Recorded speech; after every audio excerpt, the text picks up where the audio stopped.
The U.S. signed a deal with the Taliban on Saturday aimed at bringing peace to Afghanistan after years of war.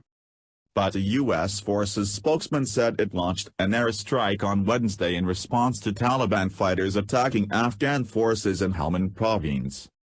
The Taliban has not commented. It was not immediately clear if there were any casualties. What did the U.S. say?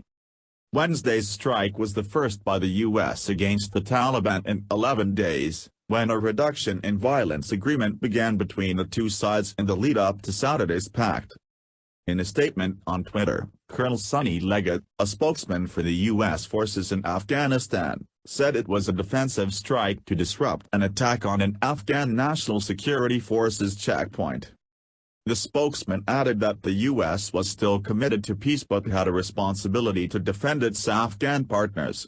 He said Afghans and the U.S. had complied with their side of the agreement, while the Taliban appeared intent on squandering the opportunity. On Tuesday alone, he said, the Taliban had launched 43 attacks on checkpoints belonging to Afghan forces in Helmand. We call on the Taliban to stop needless attacks and uphold their commitments. As we have demonstrated, we will defend our partners when required, he wrote. The Taliban has so far declined to confirm or deny responsibility for any of the attacks. Ambiguity brings confusion. Sikandar Kermani, Pakistan, Afghanistan correspondent. U.S. and Afghan officials had both said they expected a partial truce or reduction in violence that led up to the agreement in Doha would continue afterwards. But the text of the agreement makes no mention of this. That ambiguity seems partly responsible for the confusing situation developing on the ground. The current spate of attacks by the Taliban could be seen as an attempt by the insurgents to pressurize the Afghan government into releasing thousands of their prisoners.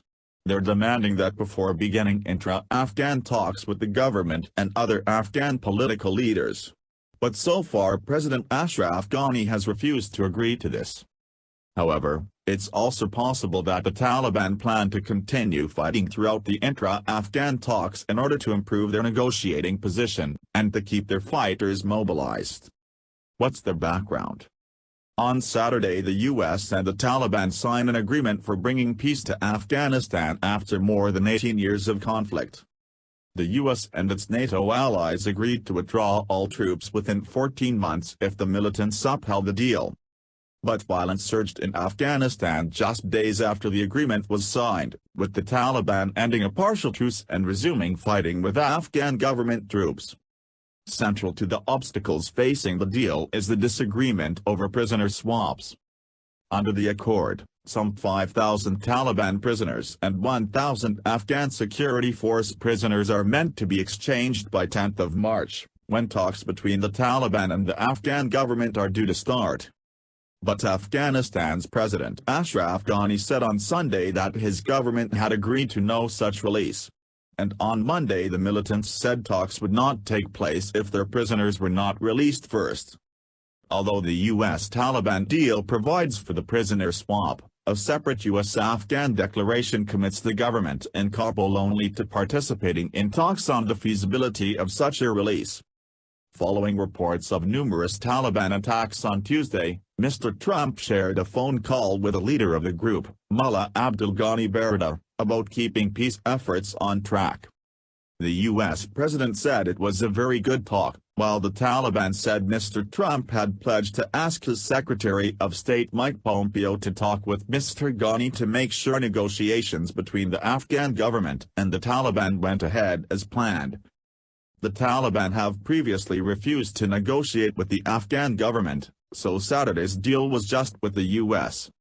The U.S. attacked Afghanistan in October 2001 to oust the Taliban, whom they said were harboring Osama bin Laden and other al-Qaeda figures linked to the 9/11 attacks. The Taliban were removed from power but became an insurgent force that by 2018 was active in more than two-thirds of the country.